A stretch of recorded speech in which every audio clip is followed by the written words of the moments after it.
พี่น้องมื้อนี้พาเจ้าของฟาร์มงัวกับเจ้าของคนปลูกข้าวโพดมาพ่อกัน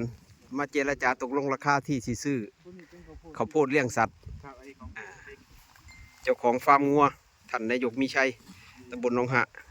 เพิ่นมีงัวหลายมีงัวอยู่200กว่าตัวกระสอบหนึ่ง10 โลกับ2,000 กว่าบาทก็เลยมาเบิ่งต้นข้าวโพดที่จะไปบดเป็นอาหารงัวในช่วงหน้าแล้งนี่คือเจ้าของป่าข้าวโพดคุยกันไว้ว่าจังไดตกลงกันเด้อเป็นผู้ที่ปลูกข้าวโพดเลี้ยงสัตว์ประสบผลสำเร็จแล้วพอปีนี้เป็นปีที่2หรือ3ปีที่2แล้วปลูกแล้วได้ขายประสบผลสำเร็จได้เงินได้ทองในช่วงหน้าแล้งพี่น้องแล้วปลูกหลายไร่พี่น้องนี่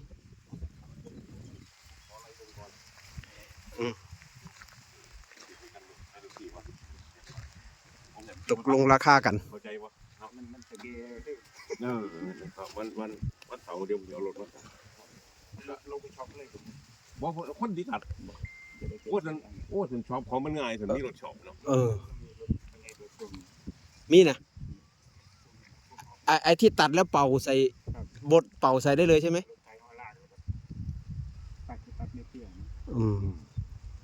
ตกลงกันซื้อไร่หนึ่งก่อนนะครับคุณหอมได้ไปดูส่วนรถที่ลงมันบ่คุ้มของมันแน่นอน